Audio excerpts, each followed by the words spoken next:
different style coming out of Styx, because we're really used to him playing like the, you know, the Ezreals, the Varus, the Jins, like these very slow, you know, methodical team fighters. So we have to see if he's able to, you know, fit into this new style of AD carry. We certainly have a lot of diving options. If you think about it, all 5 champions on Ion can basically do just that, get in your face and cause a little bit of chaos. But what can Antic do in response? As we talked about already in game 1, a champion like Viego can certainly flourish when people are getting all crazy and find resets left, right, and center. But the mobility, I think, is the saving grace here, right? The fact that Ray's got the Zeri. But then we are finally going to get to see what a laning Skarner looks like. And if this does well, I think it puts the rest of the league on notice. Yeah, definitely. I assume like the rest of the league is scrimming with this champion as well, so they all know about it, and that's why we keep seeing it get banned. He is also like a 3-way flex, which is such a like big deal to deal with. I see Collie walking up. Oh, so risky. Ooh, so risky. The rest of his team looking to try and back away. And he says, yeah, I'll put that ward down. I don't care. Yeah, decide not to go for the late invade. I do think the 3-3 on the Ion is winning, but we see, you know, they're just going to leave. They want to play for like the standard clear away, and I think this will, you know, be a very standard early game coming out of both sides. Corki can't really play aggressive into the Hui, because you don't really want to step out of the wave and allow him to land spells onto you. That's when Hui is so strong, when he gets the, you know, Procky's passive, you know, become the painter in a sense. You know, there's so much damage that he will be able to do, and as Corki, you don't really have the kit to be able to match that damage in the early game. Well, I was just going to talk about that in terms of matching. Obviously, damage is going to be a bit of an issue, but also the range. Surely there's no way Corki can look to answer back until he's got level 6. And even then, the rockets aren't going to be anywhere near as much of, you know, Incursio painting a Picasso painting. Yeah.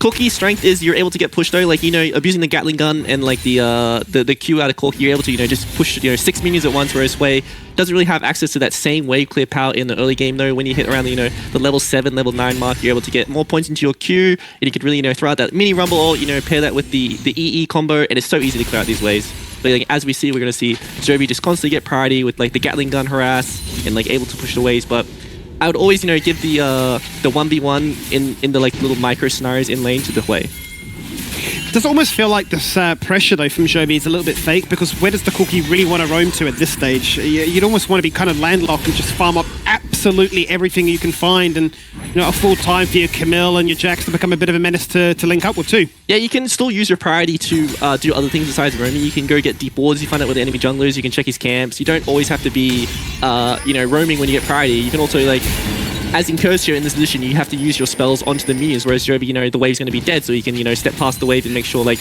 if you're going to trade on me, you're missing minions. So there's always, like, a win-win case for Jovi when the wave's pushing.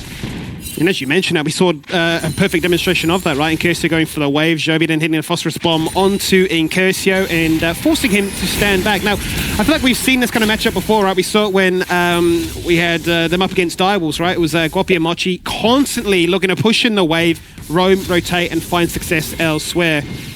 But, you know, the Hui shouldn't really have to feel too pressured by that one, as long as you've got trust in your laners. Happy days, right? You don't need to feel too concerned that people are going to die as a result of that one. Foreigner with a double buff is going to get the Scuttler top side, offer a little bit of extra protection here to Zornus, who's going to path all the way back and hang on to that TP with a tear in his pocket. But I tell you what, Coley has gone for the face check. Counter-Strike is there, into the shadows, trying to buy a little bit of time, gets stunned up, but now it becomes a 2v2. The upheaval not going to connect, but the flashes had to be burnt. And Jovi now considering, can I find much more? What a fear! Unbelievable there from Incursio, denying the kill that Doraemon was hoping to find with that flash hook shot. And then another flash from Zornus to bait them over. Jovi jumping to follow. He's going to find a kill of his own. Trade it 1-for-1. Look at the damage from Hui! One reset! Unbelievable! Find the kill, dash away! And Phone is just like, I need to get close. I need that soul. I need that gold. And Incursio's like, where's my team? I'm burning a flash. Everybody's burning a flash. But I think Antic come out in the end. He still has the Severin Bolt coming up in 5 seconds. If he does land this, there will be enough damage to execute Doraemon, but I think this is pretty easy to dodge in the early game. It's not too, you know, not too much damage you're gonna have to worry about.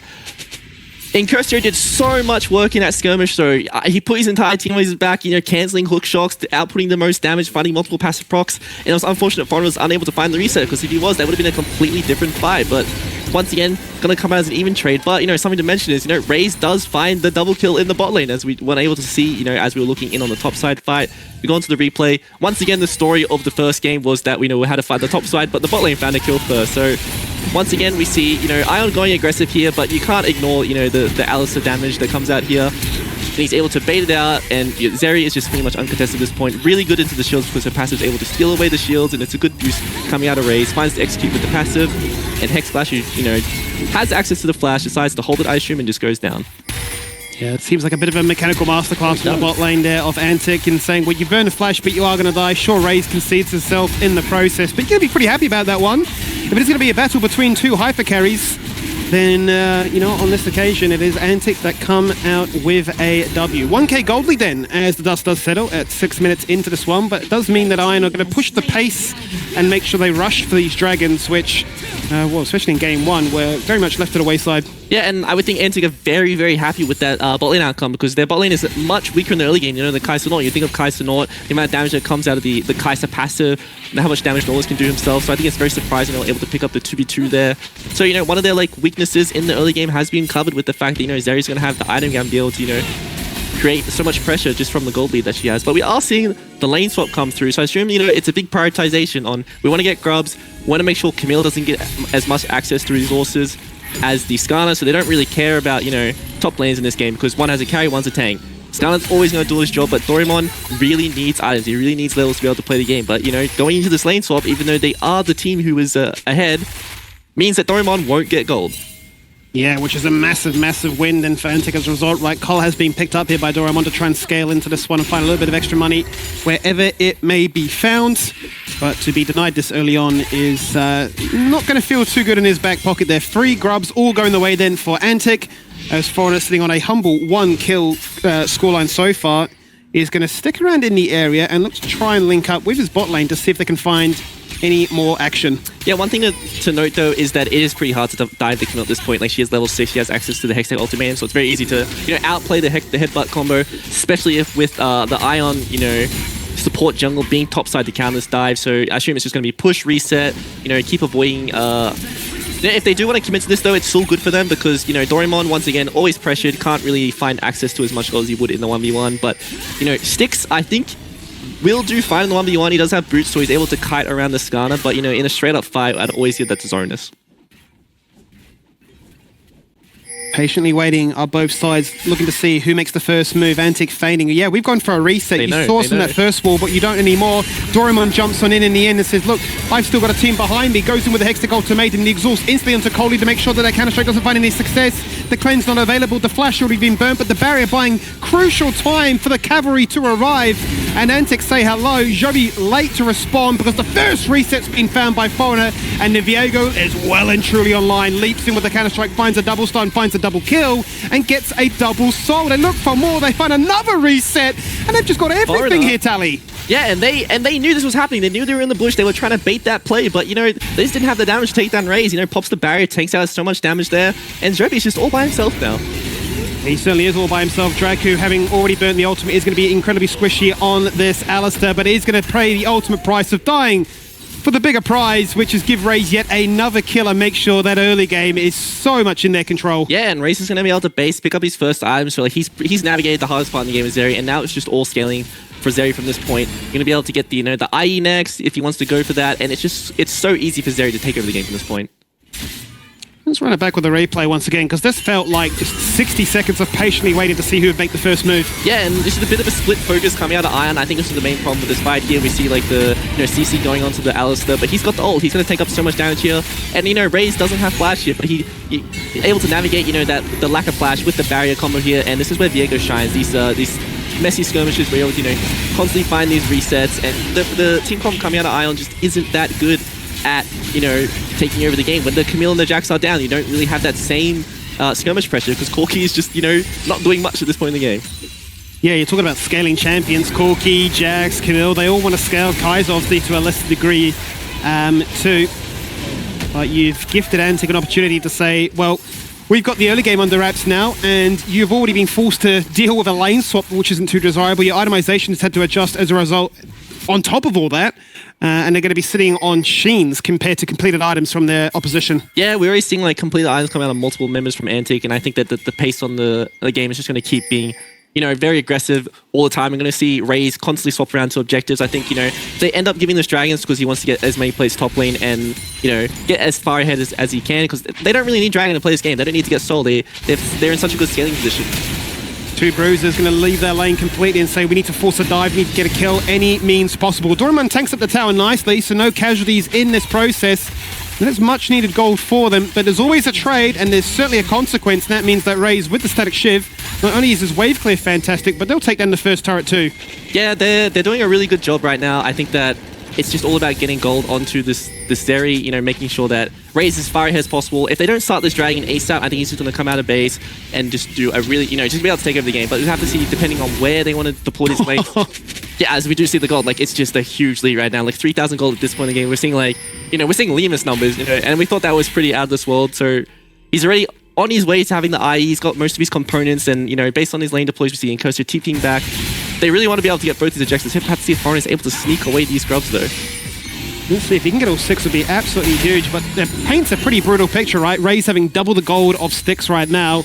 Both these hyper-scaling champions, but one just so far ahead. All 6 stacks then confirmed.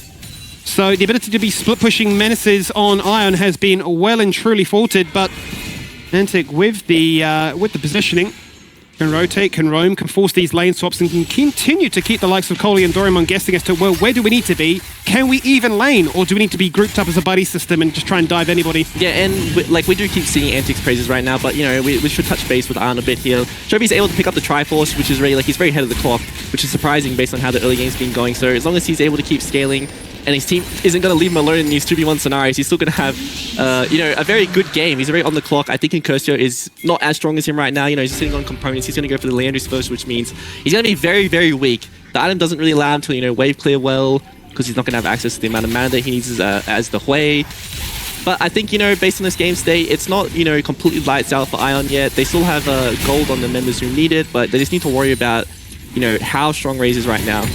Because he does have the damage, but he still can die. He certainly can still die, but he does have double summoners up and available once again, so can be incredibly nimble to outmaneuver situations that look like a death wish against him. There is the Leandris, as you mentioned, now fully completed for Incursio in that mid lane.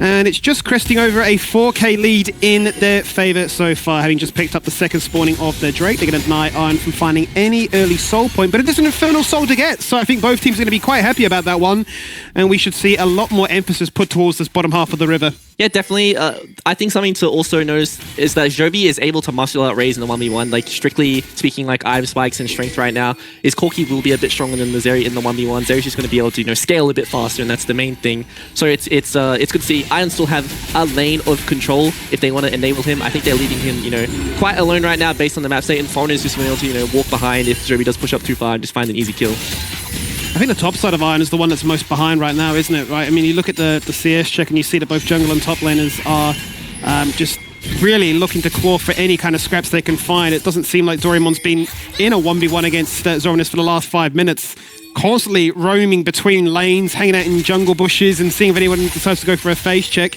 But it's just not going to happen. Antic are not allowing him to find those situations. There is the roam, the reset, but the ganking squad of Antic waiting and ready to pounce upon anybody that presents themselves to them, as Hexflash will be the first one to fall on down. There is the two-man counter-strike. Can they find any more as a result of this one? The lightning crash goes out. Fauna limps away, burns an ultimate and buys crucial space as he gives them the thumbs down emote. He knows that they're winning, and then Curcio is smurfing, finds a triple. Yeah, so Antic are just positioning to, they want to be able to dive Joby as soon as that wave collapses, and Ion know that, so they have to, like, come bot, they have to make sure he's able to, you know, play the game as soon as that wave crashes, but Antic just turned straight onto Hexflash. The moment he walks into lane, Hexflash forced to engage because he's caught out, and it's just, you know, as soon as Viego finds that first reset, it's just easy to take over the fight. As we do go into the replay, we see, you know, Hexflash wants to go for the Hawk play. Sion's just not in position yet. They just don't have threat onto the backline. Doraemon doesn't really have access to, like, the backline here. And it's so easy based on, like, how much AoE is coming out this way at this point, and how, you know, Raze is able to go onto the backline, find sticks in the 1v1. He's always going to win this space in the gold he has. It's just very easy for this team at this point. It does just feel like this series has been a game of just baiting people out, right? You saw on the tail end of that replay, it's Coley flashing forward to try and take down Foreigner. He just says, nah, you can't catch me. The same obviously for Zoranis in game one, right? Running away, or rather Incursio on the Akali running away to really try and deny them. But this is becoming a bit of a dicey situation. You were giving Ion the benefit of the doubt before, saying they had some strong laners, and they certainly did. But now after that last fight, they've gone down, well, 8k. And Antic are doing a bit of a world tour, just running all over, be it, you know, there's a dragon, there's a grub, there's a herald. Is it too much of an uphill battle now, do you think? It's definitely an extremely hard game to play, and I would probably give this like an 80-20, you know, odds for Antic, but they do have abilities to get back into the game. You know, we want to see Doraemon go in like the lane opposite the objective and use that Hexer ultimate to really lock down, you know, whoever's matching him. If it's not the Skana, it's a very easy pick onto Incursio, you know, and they're able to engage from long range. I think that they can find picks if they, you know, we see Antic constantly split up to go for farm. So I think, you know, when they do that, that's when Ion needs to strike and use their engage to find these picks. Let's see what they can do then, because they're going to be grouped up and respect and respond to the pressure that Antic continue to put out in this bottom half of the map. And still, Zoranis left on his own, just able to freely farm, do as he please, and never really have anybody to interact with, so he's not going to be too upset about that one. Push a wave, rotate to mid, rinse and repeat, and hold on to that TP to always offer them that macro advantage. But the pressure just continues to build from all three lanes. The Herald now being summoned, the pincer collapse onto Joby, and all it takes is the headbutt pole to get it started. And it just feels like Ion are always playing reactive. Yeah, definitely. It does feel like they're playing reactive. We see like Antic once again always moving first to these objectives, and then they notice, oh, these guys are out of position. Let's engage. It's a very easy pick, and it's pretty much easy time. We see combo after combo after combo, and it's so easy to keep finding these kills, Skimmy. It's just far too easy at this point. You know, it doesn't even need me to commentate at this point. You're just running us through the play, and I beg you what, are they looking to try and end? I mean, with 6 Void Grubs, you might as well have a crack at it. We might even get ourselves second Dancing Shelly in as many days. How crazy would that be? What's the record, Skimmy? 16.5 minutes. I think the record has not been broken on this occasion, but it's still going to be damn quick. They're going to rush it all the way down to get the kills, end the Nexus, and just win the game. 16 minutes and 45 seconds. I think it's just 20 seconds shy. But my God, is that a quick way to best out a 2-0? Yeah, I think we're going to have to find out. I think Razor's a bit angry that his record was breaking. He wanted to be able to, you know, take that back himself. So, you know, I have to find out if that one was close or even is the new record. But, you know, really well played from Antic. And I wasn't familiar with their game, honestly, Skimmy. They came out and they have showed us such a strong showing. They certainly did give us a really strong showing, and that is formidable, right? For all the woes of us giving them a little